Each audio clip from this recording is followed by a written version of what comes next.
Hi, my name is Misty, and this is my recording for my Constructivism assignment.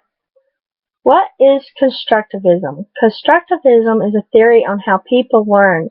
It basically states that people construct or build new knowledge on prior knowledge, skills, and concepts. It says the learner will bring their own prior knowledge and apply it to new information. They will test or apply what they already know to this new data and assess to see if it fits into the box. If it doesn't fit, the learner will construct new knowledge while linking it to the old. Therefore, the learner actively builds new knowledge through experiences and questioning, pretty much as you think of a small child when they first learn what a dog is. A dog has 4 legs and a tail. So therefore, any animal that they see with 4 legs and a tail is naturally a dog. They'll eventually learn, no, that's a cat or that's a cow. That's how we build. We construct on our prior knowledge, our schemas. What are the foundational theories behind constructivism? There are several theories behind it, new and old. I've also included in my PowerPoint a link to do more research on the others. I've only included a few here. The first is Jerome Bruner. His theory states that instruction should address 4 major aspects. The predisposition of the learner that the learner has toward learning. The way that knowledge should be presented in structure so that learners can easily grasp it. The most effective order to present this material, and the nature and pacing of the rewards or punishment. If they get something, you give them a sense of accomplishment versus is it too hard and they feel like they're being punished. They won't want to learn that way. If it's too hard, you usually push back. Another theorist is Jean Piaget. He argues that people produce knowledge and form meaning based upon their experiences. In other words, what you experience is how you learn stuff. 2 key components, he says, is accommodation and assimilation. Assimilation causes an individual to incorporate new experiences into the old, what they already know. They can link it easily.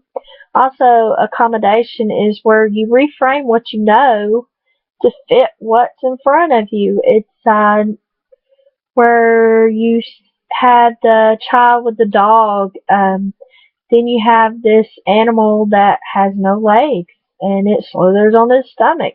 It can't be a dog, so what is it? Well, it's a snake. They accommodated it, changed on them.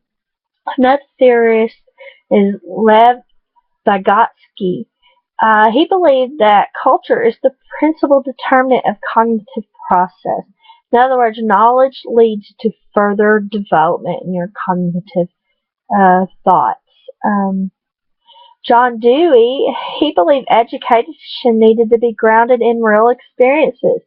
That in the constructivist learning, inquiry, that means questioning, discovering, hands-on learning was essential. It was a key part. David Asubel, I'm sure I am butchering that name, maintains that learning takes place through an interaction between new materials and relevant prior knowledge. In other words, you learn when you experience new things. When you test that box again, does it fit in? No, yes. If so, yay, put it in your appropriate little folder in your brain. If not, we got to build a new tier. And there are several other theorists there. Next, how does constructivism differ from the traditional ideas about teaching and learning? I found on one of the websites this little table which kind of broke it up pretty neatly. your traditional classroom, curriculum begins with the parts of the whole. Your emphasis is on basic skills. Also, it's a very fixed, rigid thing, and you have to stick to it. It's very strict. The materials in the classroom are primarily your textbooks and workbooks. Your learning is based on repetition.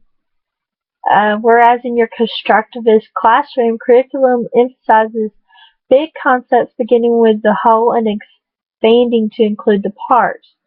Um, for its pursuit of student questions and interests is valued more than the curriculum. In other words, the children are allowed to go and explore what they're interested in. Question,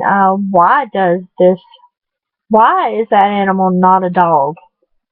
Well, what kind of animal is it? Well, let's go explore what kind of animal that is.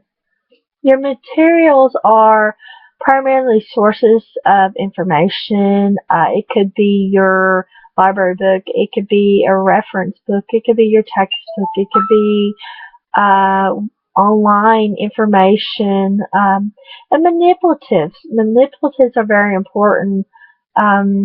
They believe in more hands-on work.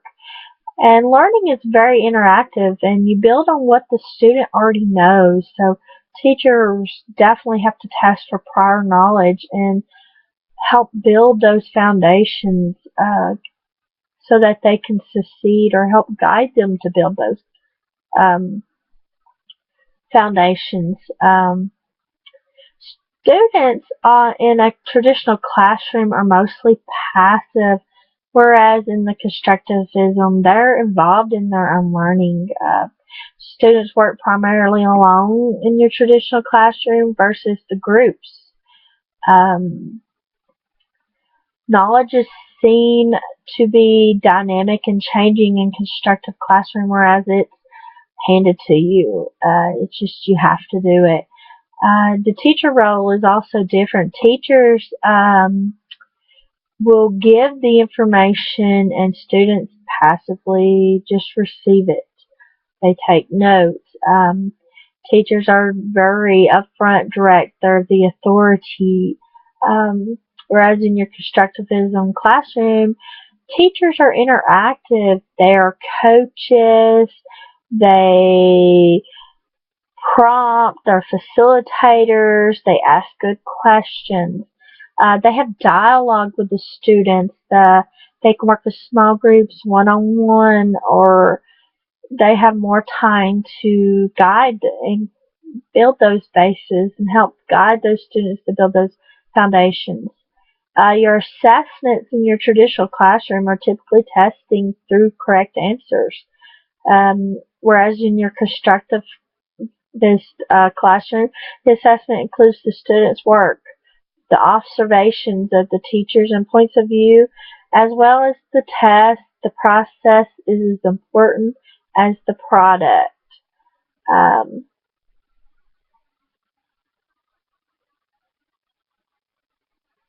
In one of the models that can be used in a constructivist classroom is the PAR model. It says, what is the PAR model of learning and how does it relate to constructivism? The PAR model is present, apply, review. It can be used to design lessons where students actively apply what they are learning. In the present, new material is given to students, or they are encouraged to think it out for themselves through questioning. In the apply, students will apply the new information given to them to a hands-on or inquiry-based learning thing. They use it so that they can understand it, they can recall it, and use it later on in the future.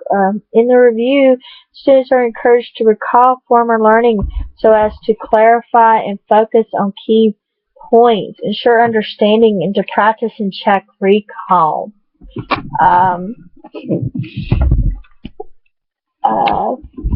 Well, I chose for my scenario to provide a scenario of a topic which I will use to discuss. Here, I chose one of my science units, which in a unit it would be several days, but say on a given day we're studying with our earthquakes and volcanoes, the types of volcanoes. Um, First of all, of course, in your unit, you would already have your objectives and goals. As students would be aware of what those objectives and goals are, they would be giving their organization tools, their checklists, their charts, and everything ahead of time. You had already pre-assessed what they already know at the start of the unit and what they didn't know. And you will present any information through discussions, watching videos or demonstrations, handouts, what they do in their research using internet sources, or using the teach them about talking strategies. A lot of it will be you would check what they understand of the data through question and answer quizzes, or what their work they're doing as in journals and stuff.